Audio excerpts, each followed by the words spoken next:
Do you want to do what you love and love what you do? Who doesn't? Well, it all starts with finding your why. Because when your why becomes clear, the how becomes real easy. Welcome to the Small Business Big Marketing Show, where successful small business owners share their secrets to take your marketing to the next level. Now here's your host, Tim Reid. Welcome back, listeners, to another episode of Australia's #1 marketing show. I'm your host, Timbo Reid, but you, so much more importantly, are a motivated small business owner ready right now to crank out some great marketing to build that beautiful, beautiful small business of yours. Hey, big show today brought to you by the very good folk at 99 Designs and Net Registry. I've been seated. Yeah, again, I love being seated. And this time, I've brought two of my kids in to talk about the product that's been sent for me to try. A little bit more on that in a minute. I've got an inspirational marketing quote of the week. In fact, this week's guest is full, like I am talking full of inspirational marketing quotes. Speaking of him, I have a fireside chat with Mr. Passionate himself, Keith Abraham. If you want to find your why, if you want to live with passion, with intent, with purpose, with a big smile on your dial, then you are going to love this interview. Let's get stuck right in. Small Business Big Marketing with Tim Reid. smallbusinessbigmarketing.com. Hey, how are you? Thought I'd do a little check-in before we, get into the meat and potatoes of this week's episode 226, in case you were wondering. How's your week been? I've had a ripper. I have had a ripper. Spent a couple of days in Sydney. I live in Melbourne, so I travelled interstate to Sydney and met with a number of conference organisers that I could potentially do work for this year. So it was a pretty much a networking trip. No speaking, just getting in front of people with the idea that, hey, if they meet me, they might like me and they may book me for an upcoming conference, which I'm pretty excited about. Went really well. Also took the time to meet with a past guest, Paul Greenberg, head of National Online Retailers Association. Had a coffee with Paul, bit of a laugh. What a great fellow. Looks like we'll be doing some things together going forward, so stay tuned for that. Also had dinner with a fellow Jeff Bullis, who is he's a social media, use this word lightly, but a bit of a social media guru, and he's Australian. Got, hundreds of thousands of Twitter followers, makes a living out of helping businesses with their social media, travels the world speaking about it, and is going to appear on this show in the weeks to come. Pretty excited by that. Did a couple of conference briefings for a conference I've got coming up in Vietnam. I'm speaking in Vietnam in about 2 weeks' time. That was pretty cool, and did a conference briefing for a road show that I'm doing around Australia shortly for an insurance company. So pretty big week. I listened to this new podcast. Hey, I'm going to start promoting other people's podcasts. I like that. We've got to build this podcast thing, team. They're too good to keep to ourselves. Started listening to a podcast called Startup, which is all about a guy who is documenting the creation of a business, actually, funnily enough, all about podcasting. So loved it. It's one of the most popular podcasts going around in the States at the moment. I encourage you to take a listen, but then come back to the Small Business Big Marketing Show. Did an interview on someone else's podcast on the Tradies Business Show. Thank you to Wazza and Michaela. Michaela, member of the Small Business Big Marketing Forum. Well done to you guys for getting that up and running, and loved being on your show. Thank you for that. And I was approached by a couple of overseas brands. They want to sponsor this show. Don't know if there's room for them, and I had to say that because I've got 99 Designs and Net Registry, but I just think it's really interesting that I'm starting to get more approaches by more companies wanting to join the podcasting gravy train. And I'm really honoured that they approach me. So in discussions there, seeing what goes on. But I think it's just another indication that this thing they call podcasting has legs. So I hope you had a great week as well. Hey, if you didn't, stay tuned, because I've got a chat with a fellow very shortly who will light your fire. Righto, coming up, two of my kids joined me to talk muff nuts. Yep, muff nuts. And not far away is Mr. Passionate himself, Keith Abraham. But first, a word from our sponsors. So the Small Business Big Marketing Show, if you didn't know already, is brought to you by Net Registry. You know, the one complaint I hear from small business owners a lot is that they can't catch a break with their online marketing. They'll be having the worst experience with their website developer, the site might keep crashing, they're not happy with the design, all that stuff. My advice, talk to Net Registry. Simple. Because they will get your online marketing sorted. Net Registry actually host the Small Business Big Marketing Show's website, in case you didn't know. You don't need to be a pro when it comes to the internet because they are. And they make the whole online marketing thing simple and straightforward. Getting you a domain name, your website hosted, designed, whatever you need to market your small business effectively online. Head over to netregistry.com.au today and tell them Timbo sent you.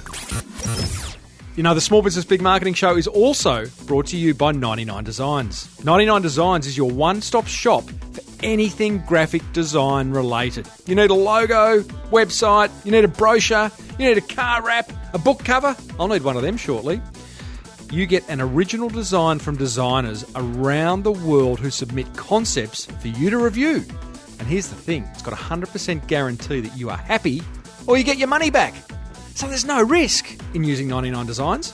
You know, I found the best designer I have ever worked with and continue to work with on 99 Designs. Hi, Nicola. He actually designed the Small Business Big Marketing Show's logo and album cover for iTunes.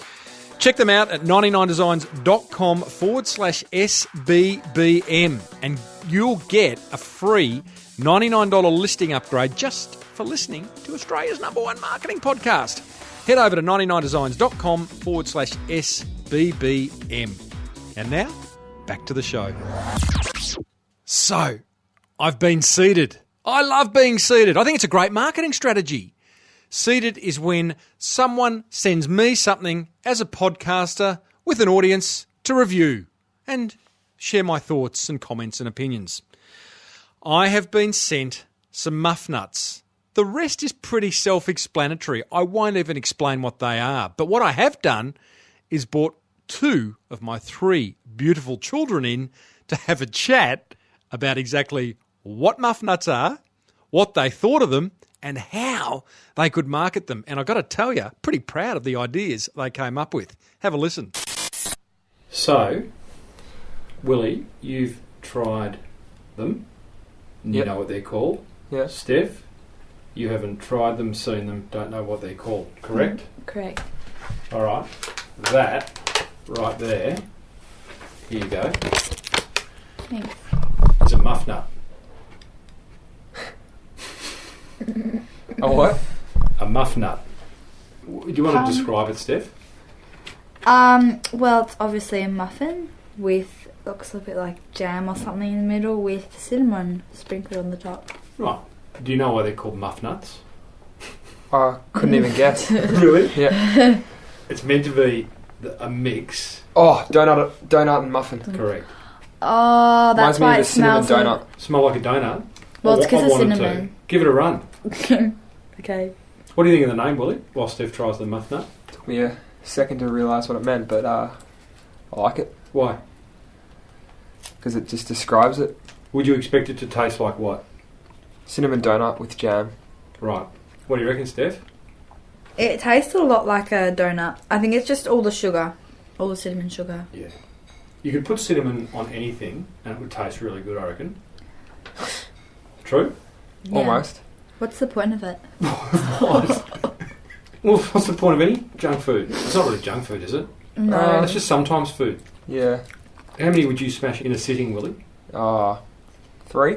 Wow. Just like that. Bang. Yeah, quite easily. Steph? 2. What do you think of the name? Is it rude? No.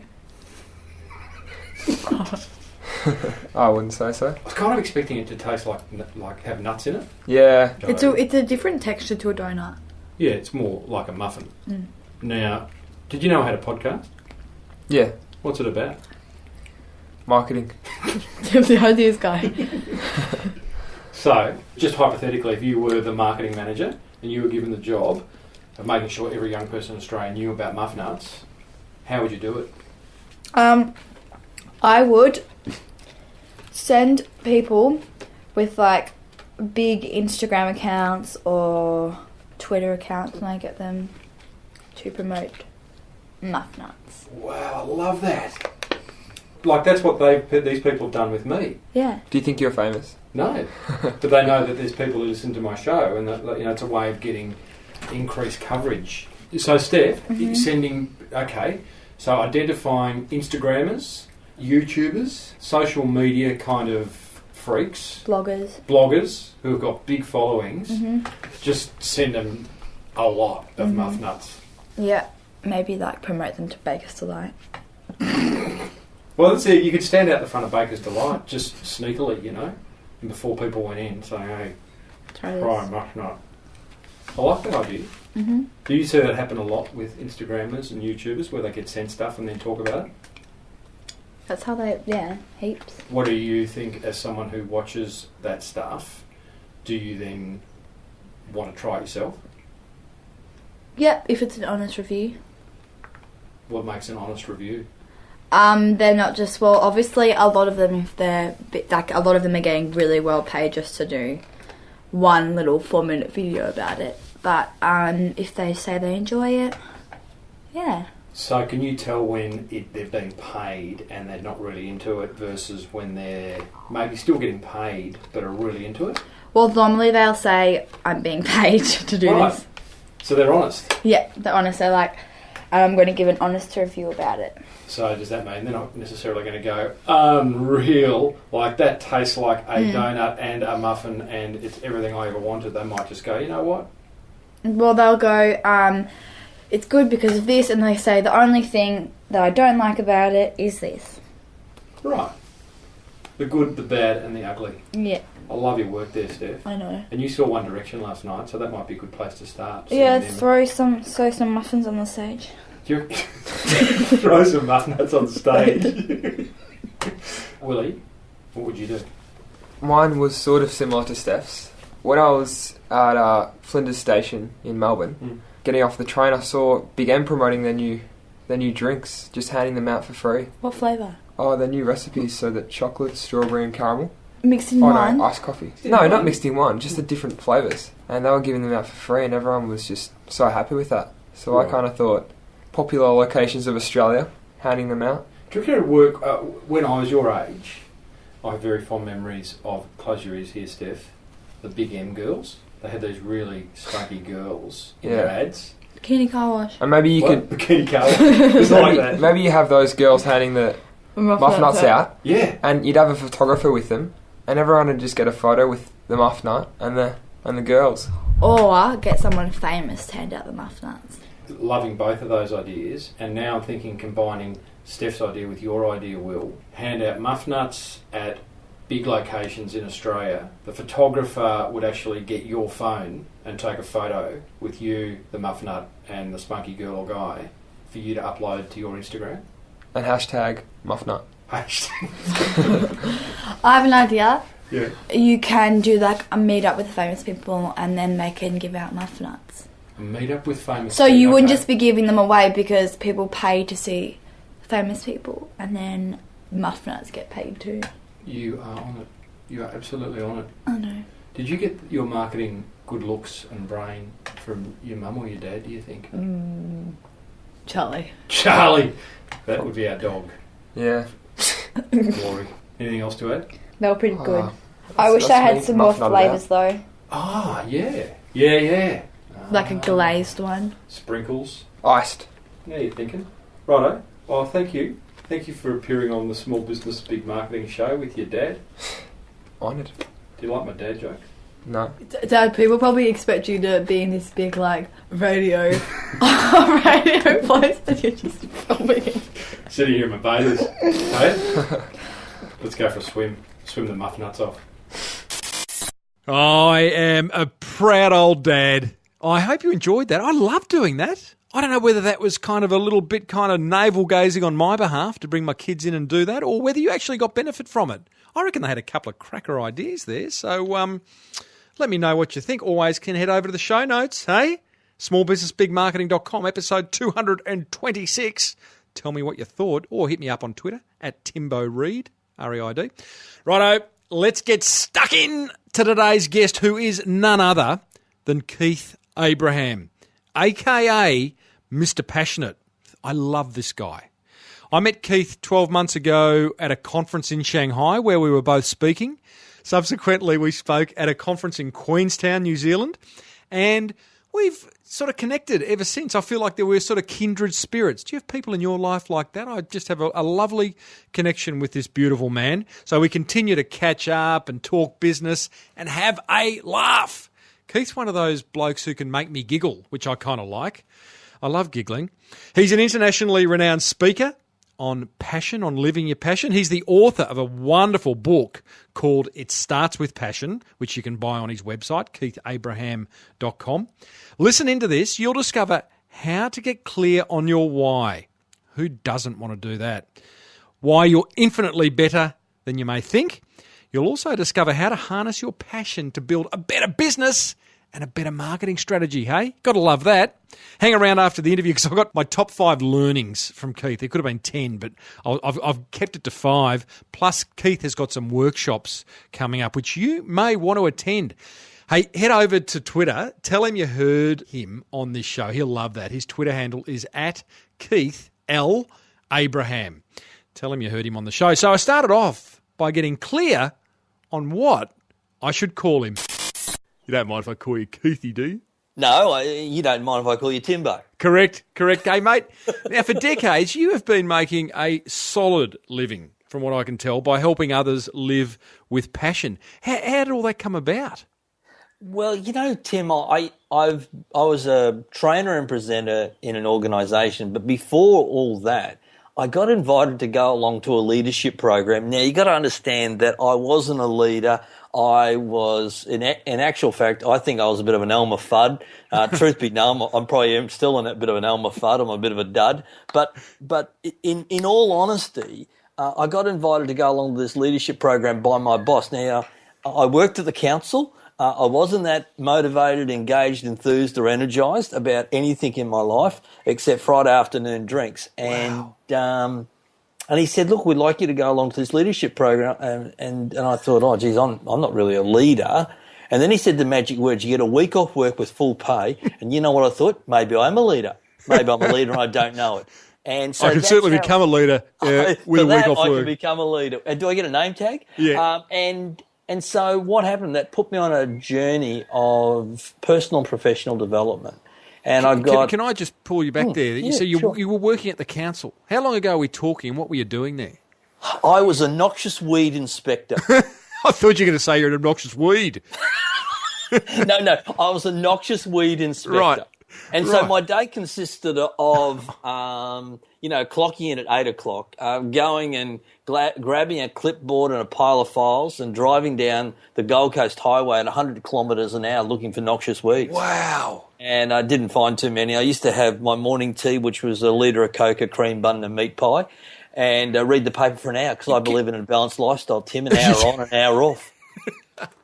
Keith, as listeners are going to find, you are an incredibly positive and passionate person. But back then, were you desperately unhappy?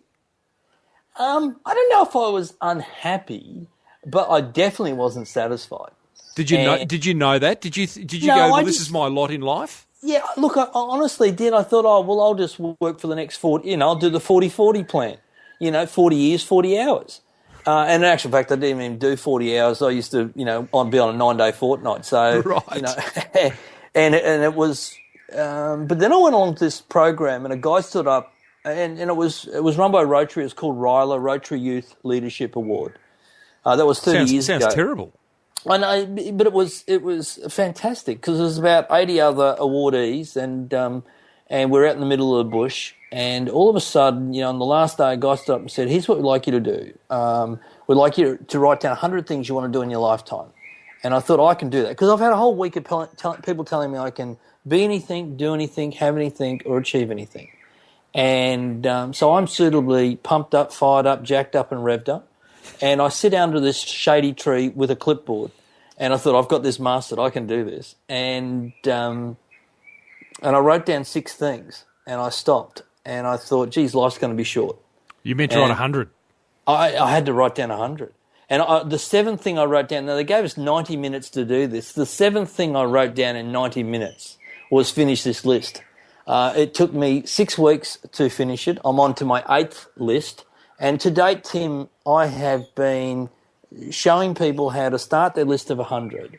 So this is 30 years ago I've been doing this now for.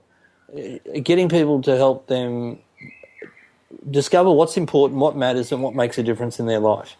And to understand that passion is only one component of it. That when you start talking about passion, you need to talk about purpose, you need to talk about plan, and you need to talk about progress. Now, Keithy, you are racing ahead because I'm still under that tree, mate. I'm still under that shady tree.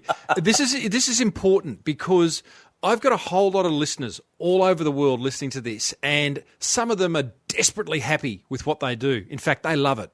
Yes. Others aren't. And they go and they do their personal development, they read the book, they listen to this podcast, they attend a seminar. Yes.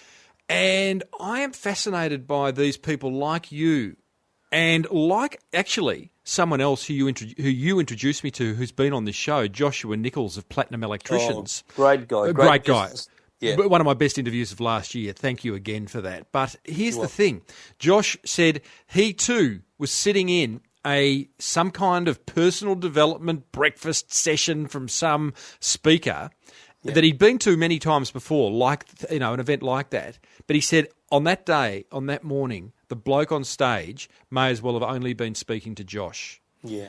And I'm just interested, and clearly for you, so you might have, it sounds like you hadn't been to many of those types of things before. Never been to anything like that, Tim. So what is it? I just want listeners to know that you've got to be open to the universe or something or someone tapping you on the shoulder and saying it's time to step up. Yeah. What's that about? How do you do that? Yeah. I have a little quote. And I keep on saying to people, when the why becomes clear, the how becomes easy. But to even get more finite with the point, when you know your why, the how will find you. And here's what often happens. There's that lovely quote, the universe by I think it was Ralph Waldo Emerson. The universe will conspire to give you the answers, to find a way to help you move in the right direction once you know what you want to achieve. And the first piece of the puzzle for most people is to understand that they're better than what they think. And for me at that program, all of a sudden there was a revelation or a light bulb moment that came on that said, you know what, maybe I could do better. Maybe I could be better and do better. And the secret then is action. The secret is not, I didn't then decide, I'm leaving the council, and I just decided that maybe I could, I should try and do something. And the great thing about achievement, Tim, is that when you achieve something, it gives you extra confidence to believe that you could achieve something better or something bigger or something more enhanced or to at least be suitably inspired to take the next step, which could be, at this point of time, uncomfortable or inconvenient. Aha. Uncomfortable and inconvenient. Like that. I hold that thought. Keithy, did you choose to do this interview in an aviary, or was it just...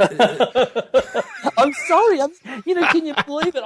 I live on the Gold Coast, and I have a fair few trees around me. And to be perfectly honest, it just seems to be that everything is all these birds are agreeing with what I say. Right. Okay, that's it. Or they love your dulcet tones. Yeah. And that's stimulating them. But I'll tell you what I'll do. No, you're right, buddy. I love it. I love a bit of ambient noise, and if that's a chorus line of agreeance, then I'm all for it. Now, mate, tell me, you at a point then you have made, because what I want to get clear on, how did you all of a sudden create a beautiful career and make such a difference to so many people's lives out of helping us all live with passion?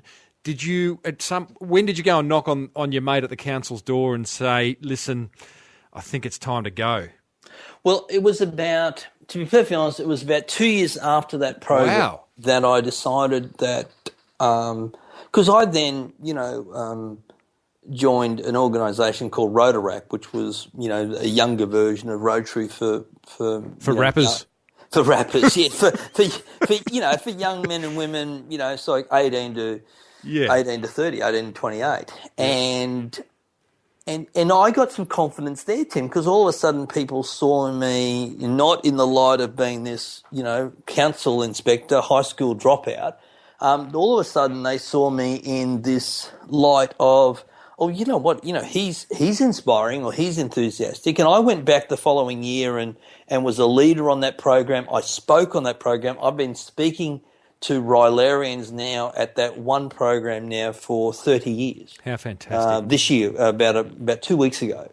And I recommend to anybody who's got, kids just on a sidebar, who's got kids aged somewhere between 18 to 25 or 26. That'd be me. Exactly. To get their kids on. I mean, the Rotary Club sponsors it. They get this wonderful week-long education that helps them to discover really who How do they find are. out about that? That's a good one. If you go to one of your local Rotary clubs in your area and you just say, do you sponsor, awardees for the Ryla program, which is Rotary Youth Leadership Award, RYLA, Ryla. Love a good acronym. Yes, and so it's a fantastic program, mate. They run it all over the world, to be perfectly honest, and it's just it truly, it was a life changer for me, and it is for so many people. Keithy, let's talk passion. Yes. I want to be a little bit contrarian in a minute and challenge you on this. Yeah, correct. I know, but if I'm going to do it, you're the man to do it with. Yes. But you now help people from all walks of life live. Is it live their passion or live with passion? And how do you define passion? Firstly, it's live passionately. Okay. That's the now. If you said to me, Tim, look, you could, there's been a law passed and you can never use the word passion ever again. Oh, that's okay. Energy. You want to be around people with good energy, don't you? You want to be around people who are engaged, enthused, and energized. Gotcha. And that's my definition of being passionate about what you do. But engaged, enthused, and energized. Yeah. You want to, if I was going to employ somebody, I would like to employ somebody who was engaged, who wanted to be there. I would like them to come to work with great energy, yes. and I would like them to be enthused at what they're doing. I don't want them to be dragging their feet.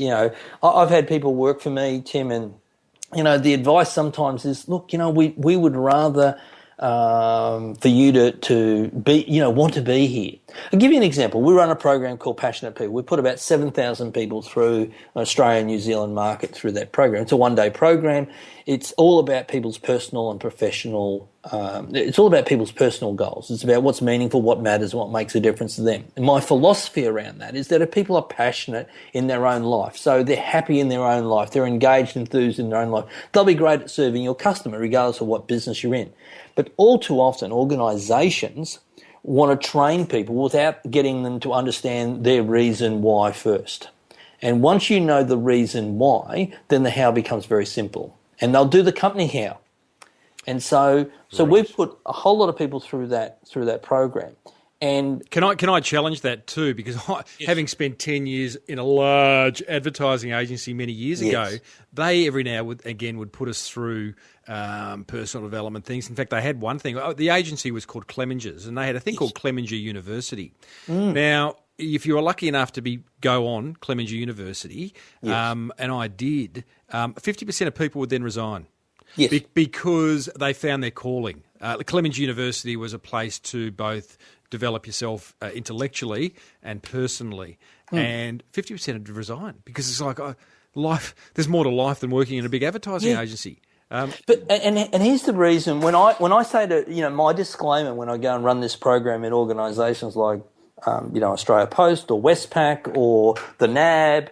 Or Sandvik or whatever organisation it might. My disclaimer always is: look, at the end of this program, some people may leave, and to a senior executive, the comment music to their ears. But they've always come back, Tim, and they've always said, you know what? I'd rather have people who want to be here than people who have to be here. I'd rather people. Wow, I'd rather that's I'd rather people to leave and be happy than stay and be miserable. Are they? And they're being honest, I guess. Yes. That's a very big statement, because there'd be some out there who wouldn't say that. They'd see that as, they'd take it personally. They'd see it as a pain because there's additional recruitment and cost required and time required. Yes. Better the enemy. What's the saying? Better the enemy you know than the one you don't. But here's the other side of it, Tim, is that when people resign, they actually quit 3 months ago. Yeah, they might resign today, but they quit 3 months ago.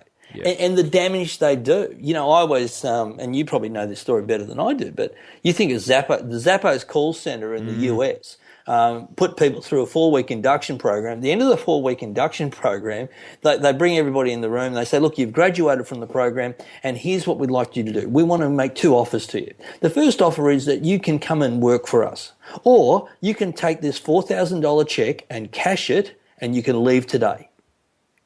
How good's that? Now, because people go, $4,000, my God. Yeah. But at the end of but to be perfectly honest, at how much damage would somebody do to your brand, to your business, if they're not fully committed and it's, just a job, or it's, Zappos is an amazing case study. I must get that fellow on. He's actually, what's the guy's name who owns it? He's written that book. Tony Hesh. Tony Hesh. He's very responsive on Twitter. In fact, we did have a little bit of a tweeting conversation. You know what Twitter is, Keithy? You up with Twitter? Is there a lot of twits hanging you got a little bit of tweeting happening in the background there, mate. I'm tweeting, mate. I'm a tweeter. You are a tweeter now, mate. Can I just say, Tim, for the listeners on the show today, you can go to Las Vegas. If you're in Las Vegas, you can actually go and do a study tour or a tour of Zappos call center, which is quite unique, which is in Las Vegas. And you can do that. I don't think it costs anything, and it's one of those things that you might just be really interested to do if you're passing through, Viva Las Vegas. Great. What's the book? Something Happiness. Delivering Happiness. Delivering Happiness. Great book. Keithy, you touched on the why, and then we moved on. We've spoken a lot about the why on this program. Had a wonderful interview 2 weeks ago with Tina Tower of Begin Bright. She's Telstra Young Businesswoman of the Year, and boy, oh boy, mate, she has nailed her why. And as a result of nailing her why, her business, Begin Bright, which is early childhood learning, a franchise business, is booming. And the enthusiasm, the sunshine that came out of her mouth during that interview is pretty much a case study of, I think, what you're talking about when it comes to your definition of passion around engaged, enthused and energised. Yeah. How do you find your why? Yeah, it's a process. Tim, I don't want a process. I just want an answer. Okay, here's the answer. There's 4 steps. The first is that you got to understand what's meaningful for you, and what's meaningful for you is, I can give you the 5 questions, but it's about understanding what's meaningful, what matters, and what makes a difference to you. So, in essence, what are you passionate about? What were you passionate about? I wrote it. I get this question a lot, Tim. People say to me, Keith, what do I do if I actually don't know my passion? Well, my first response is you do. It's just I haven't asked you enough questions. And so I created 6 questions, and how about I forward them to you? You can put them on your forum or something like that.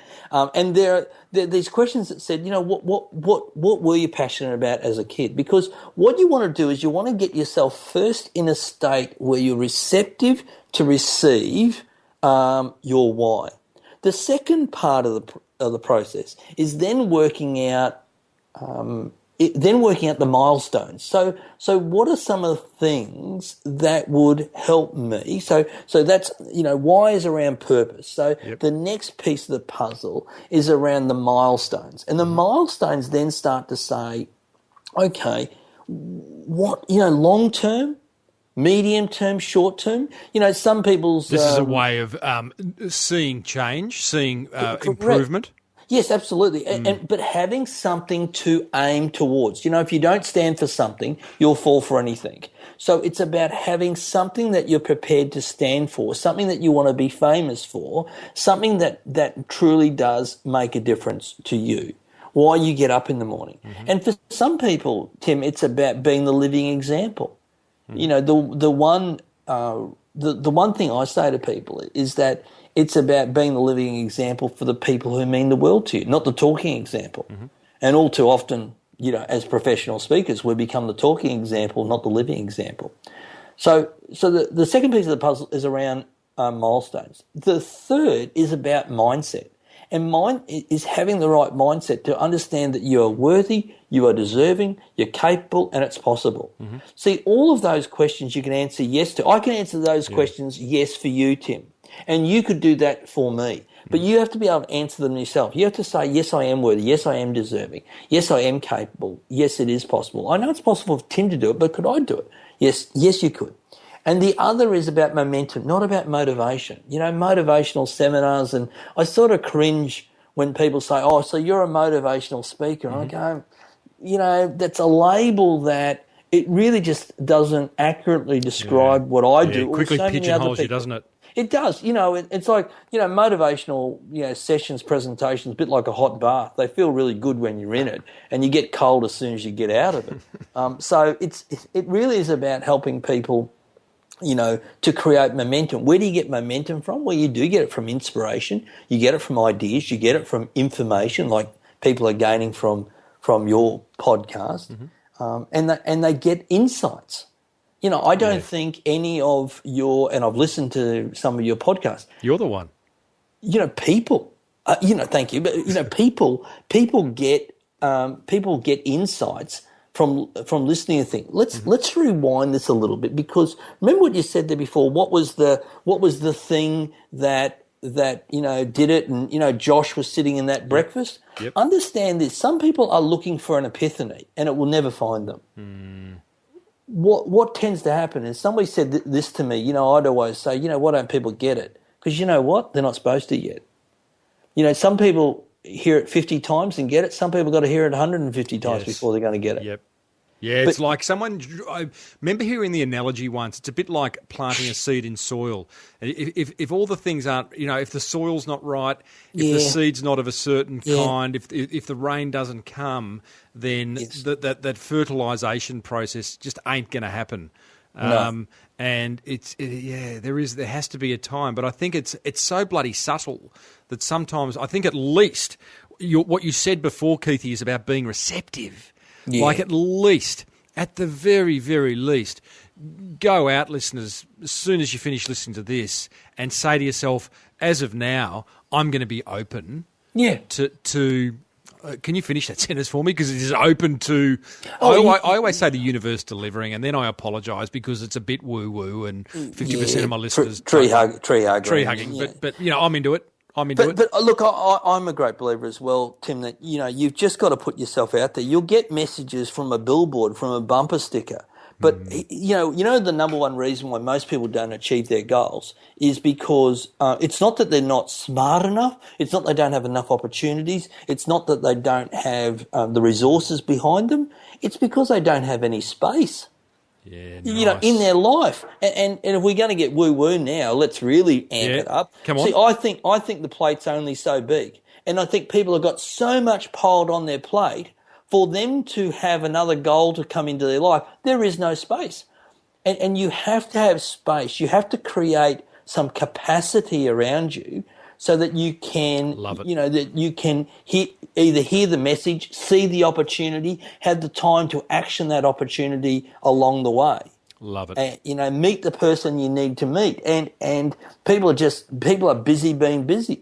So you know? that creating space on the plate isn't about getting a bigger plate. I'm going to assume it's about saying no to some things that are going on in your personal or business life, which then in saying no, it's like that. It's such a release. It's like then you are creating space to let good stuff in.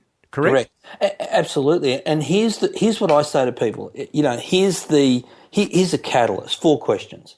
For you to achieve everything you want to achieve in your life, in this week, this month, this year, Here's the 4 questions. What do you need to stop doing? What do you need to start doing? What do you need to do more of? And what do you need to do less of? So let me explain that. What do you need to stop doing? What do you need to stop doing that's not serving you well? Maybe it's procrastination. Maybe it's actioning everything. Maybe it's, running to the next shiny object. Maybe it's beating yourself up all the time. Oh, I should have done so much more. If I was only smarter, if I'd only got a better, forget that. Stop doing that. What do you need to start doing? I need to start saying, what are my 3 vitally important goals that I need to action today? What are the 3 vitally important goals for the year? Not the 23. Now, understand, Tim, I talk to people about 100 goals in their lifetime. But what I do is I go from macro to micro, and I say, what are the 3 vitally important goals that you need to focus on this year? What do you need to do more of? See, there are things that you currently do that work really well, but you just don't do them often enough, or frequently enough, or consistently enough. And then what are the things that you need to do less of? There are some things, I'm a realist. I'm pragmatic and I'm a realist. I know there are some things in your life that you cannot totally stop doing, but you can do less of them. You can do them less frequently. And so when people articulate what they need to start doing and stop doing, they start to take stuff off their plate. Because at the end of the day, if life is made up of 4 parts. There are things that you love to do, there are things that you like to do, there are things that you have to do, and there are things that you hate to do. The challenge for most people, if you look at that as 4 quadrants, the have to do and hate to do are the 2 bottom, and the love to do and like to do are the top. Most people's lives revolve all around the things they have to do and hate to do. Bottom dwellers. Yeah, and nothing in the things they love to do and like to do. But we get the energy, the enthusiasm, and the engagement from doing the stuff that we love to do and like to do, so we can go and do the crud. Not a word that's been used before on the show either, crud. Is it a word? It is now. I love that, Keithy. I love the questions that you pose, and they're not. These questions don't require tomes to answer them. They are a nice, beautifully simple question. And I think so often, I remember interviewing a fellow years ago, Phil McKinney, who came up with the process of killer innovations. He talks about the power of questions that we've got to ask ourselves. And if we're asking ourselves the wrong questions, you're not going to get the answers not necessarily the right answers, because we're not trying to manufacture something here. We're just trying to position ourselves in a way that we'll be receptive and be open to the good stuff around passion. Yeah. What do you say? What do you say? And in fact, I said I'd be a bit contrary. And you've kind of answered it. You've taken the wind out of my sails, Keithy. Oh, sorry, mate. That's all right, mate. You've done it because you've redefined passion as being engaged and enthused and energised. But a couple of forum members, Justin Getty and Christian, there was a discussion about 12 months ago inside my forum around, and Justin started it. And it's hard to paraphrase, but he makes a good point around. Let me tell you what he says. He started this conversation thread. I read with interest that so many people are passionate. The focus on passion or finding a passion is slightly misguided. In fact, he says the word passion comes from a Latin term which means to suffer. It means you are out of control, unable to reason, and unable to govern yourself. Yet somehow the word passion has been conscripted as a term to show you are really, really into what you do. When I'm looking to work with people, I don't want to work with someone who can't control themselves. I want someone who's awesome at what they do and enthusiastic to boot, not passionate. And that member question Christian was Christian. Okay, so what I'd say to Christian there Christian came in and actually backed that up with an example. He works with a lot of retailers who say, "Oh yeah, I'm passionate. I love what I do because I'm passionate about it." Yeah, but I mean, it's got to be a 2-part. You got to be passionate and purposeful. You've got to, and to be purposeful, you need a plan, and all of that stuff. What do you mean to be purposeful? Well, I mean, you've got to live with purpose. You've got to go, right, I'm getting out of bed. You've got to know your why. Right. I mean, you know, Gotcha. how many people are, I'm really passionate. Okay, well, what are you going to channel that into? I don't know. I'm just passionate. I'm just passionate. Well, you know, guess Yeah, what? I'm off. I'm going. Get me away from that person too. You know, I'm with you on that. What do you do have a lovely saying, passion without purpose, is it, I don't know. I don't know, maybe I You're made making it it up. up, Tim. Come on. I Look, am, mate. No, look, We could make it up, though. There's a good quote there, Keith. Oh, look, there is a great. Don't race on from that. Yeah, well, look, give me a moment. I mean, you know, passion without purpose is Makes Johnny a dull boy. I don't know. No, I mean, passion without purpose. You're a little bit like the $3 million man. You know, you got one bionic leg and you do 60 miles an hour in circles. In circles. I love it. Hey, now what? Let's. There are people here listening who can't find their passion in their business. Yes. They maybe got into the business because they inherited it. It was passed down from family member. They got a good deal and bought it cheaply. But you know what, Keithy? They'd rather stay under the doona of a morning than go and open the front door of the shop. What do you say to those poor souls? Well, look, I say that passion fits into two categories. You could be absolutely unbelievably passionate about the work that you do. I know you're passionate about the work you do, Tim. I know I'm passionate about the work I do. So, and we're fortunate that we earn a living from doing the stuff that we absolutely love. Mm-hmm. The second side of the passion equation is go and find the things that you love to do in your life. It could be photography. It could be coaching your kids' footy team. It could be you know, fishing or traveling, and then utilize your business as the vehicle to provide you with the resources to go and pursue your passion. Mm-hmm. And so, so make your business, and see, all of a sudden when you do that, your business becomes so much, it becomes a different, it has a different perspective to it then. Because then you go, this is the key, this is the method, this is the vehicle to help me go and do the things I love to do, is travel every year for 4 weeks, to have a 6-week sabbatical once a year, to, have the latest photography equipment and be able to afford to go to Antarctica and take photos, or to, make sure my kids have got a great education, or to, become a painter, or whatever it might be. That's what I say to people. People. Yeah, love it, mate. Love it. It's not the end of the world. You can find your passion. Like if you've got your business, of course you've given us the process, but I mean, if you are stuck, if you currently feel stuck in your business, the only solution isn't to get out of that business. In actual fact, Tim, one of the things I say to people is that, I say there's 6 emotions that sit around people. And I'm not sure if we've got time to explain all 6 of them, but one of them is when it comes to achievement, there are a lot of people who feel unsatisfied. So what does that look like? They look good, they smell good, they've achieved heaps, are still achieving heaps, they drive a nice car, the kids go to a good school, they go on nice holidays, but they're not fulfilled. Mm. And now the most people would give them a solution that says, well, you start making money and everything like that.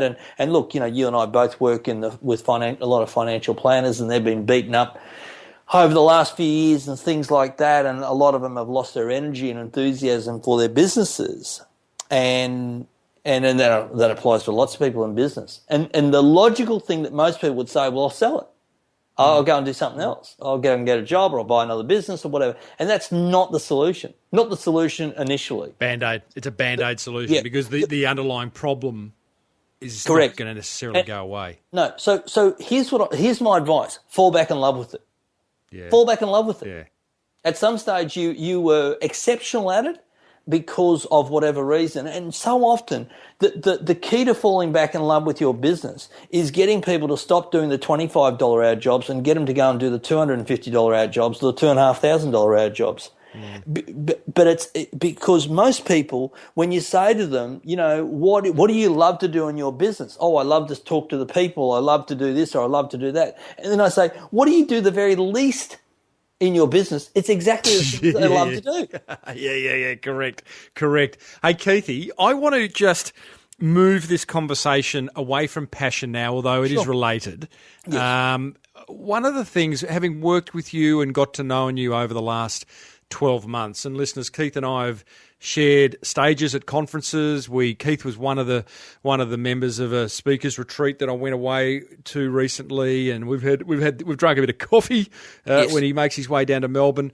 One of the things, Keith, that I admire in you so much is your capacity to be generous, and I want to explore that before we finish up. And my question is, being generous is beautiful.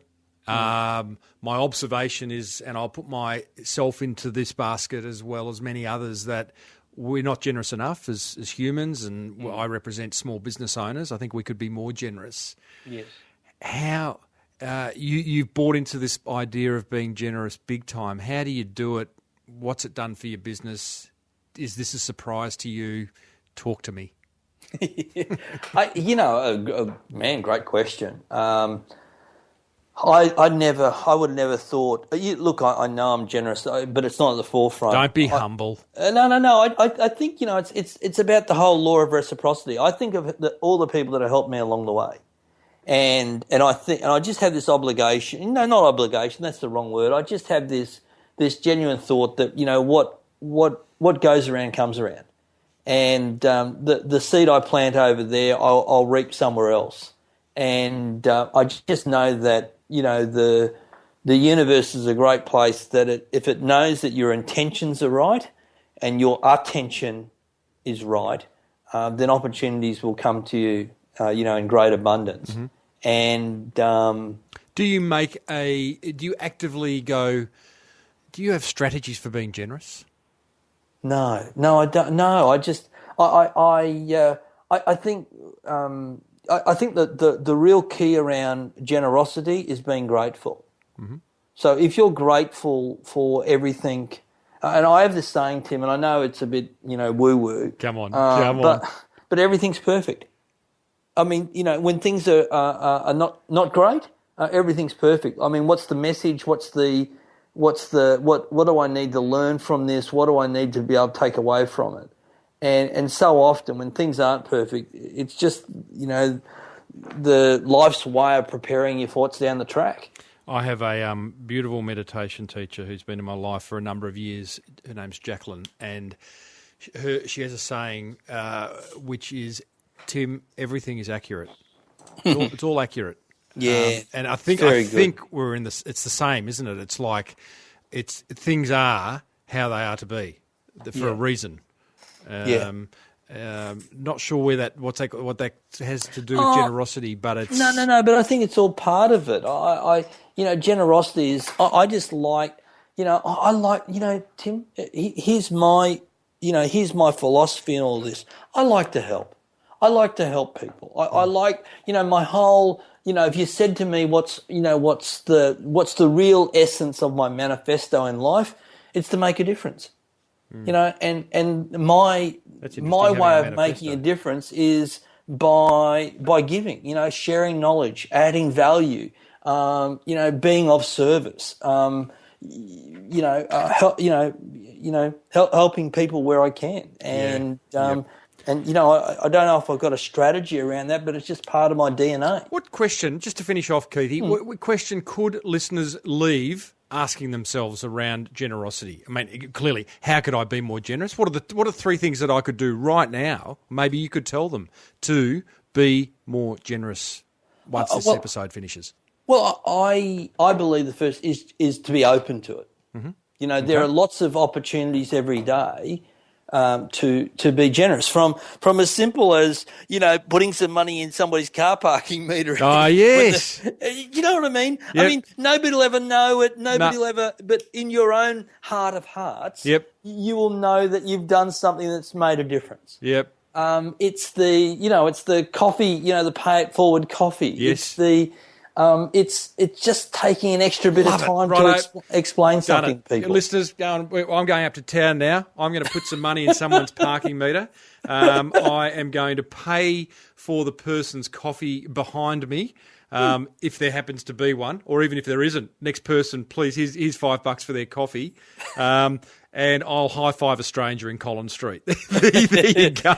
So all of the listeners, avoid a Collins Street immediately. Yeah, avoid warning alert. Yeah. Don't park in Collins Street. Don't get a coffee in Collins Street, and avoid anyone who tries to give you a high five. Hey, Keithy, I have absolutely loved talking to you, and I want people to get more of you. Listeners, head over to keithabraham.com. I am going to put a link in the show notes of this episode to Keith's site. He's got a great book. He's got a number of books, actually, but one is It Starts With Passion. Buy it, read it, action it, because there's some gold in there. And I've noticed you've got some other ebooks there, Keithy. Your 25 questions, your 100 lifetime dreams, creating your to-do list, your life to-do list, all that stuff. I've loved it, mate. Thank you so much for sharing on this show, for your generosity and making the world a better place. Keith Abraham. Tim, it's been an absolute delight chatting with you, mate. Let's do it again soon. What a good fellow. See, I told you. Didn't I tell you in the intro? Why don't you go and tell him what a lovely fellow he is and how much you enjoyed the interview over at Twitter. Keith's on Twitter at Keith L. Abraham.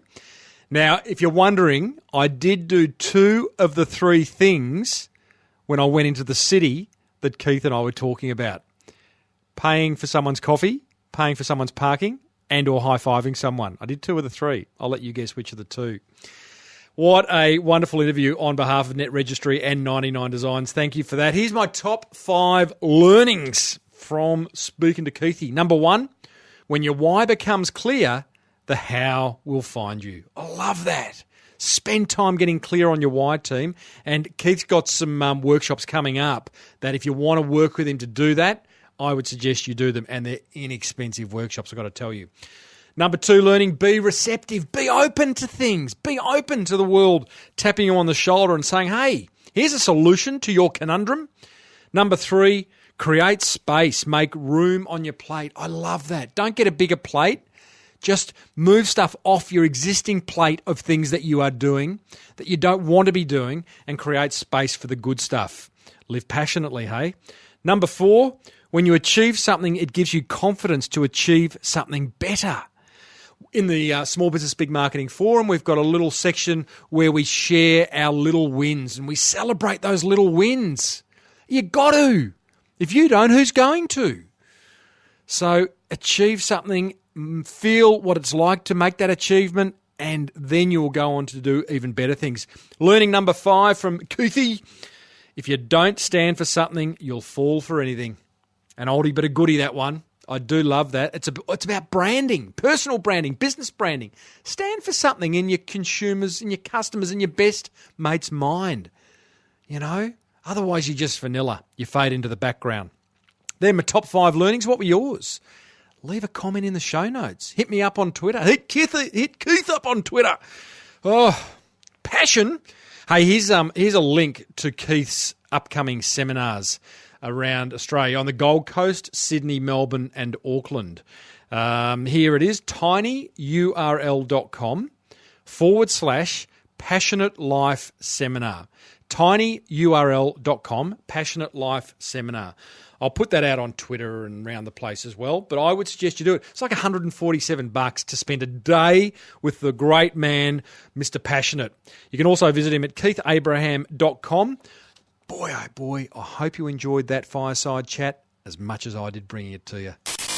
I don't know whether we need an inspirational marketing quote of the week following that little chat with Keith. He's full of quotes. Love a good quote. I find them inspirational. Anyway, I'll share one with you anyway because I've got it all lined up. It's from David Ogilvy, famous old ad guy, great copywriter. He once said this: the best ideas come as jokes. Make your thinking as funny as possible. Nice, huh? Remember I interviewed Troy and Zara from Humour Australia a few episodes ago? They're my speaking coaches and stand-up comedians. And they reckon humour is the gateway to everything. If you can make people laugh, if you can put a smile on their dial, then you're halfway to building a wonderful tribe a wonderful, loyal customer base. You don't have to be like funny guy. You don't have to be like Jerry Seinfeld. You just need to put a smile on people's dial. The best ideas come as jokes. Make your thinking as funny as possible. Thanks, David Ogilvy. Now it's time to say goodbye. If you enjoyed this episode, then you are going to love the marketing GOLD I have in store for you in upcoming episodes. To never miss a second, simply subscribe on iTunes or on your favourite podcast app. I love Downcast. That's what I use. Be sure to hit me up for a chat on Twitter over at @TimboReid, R-E-I-D. If you want to pay it forward, guys, then go ahead and tell another motivated small business owner about the show, the Small Business Big Marketing Show. They're going to love you forever. And be sure to use 99 Designs for all your design needs and Net Registry to get your online marketing sorted. A very, very big thank you to all those of you who've left a review on iTunes or a comment in the show notes. You know who you are, and I read and respond to them all. And a very big hug, a special warm thanks to my forum members.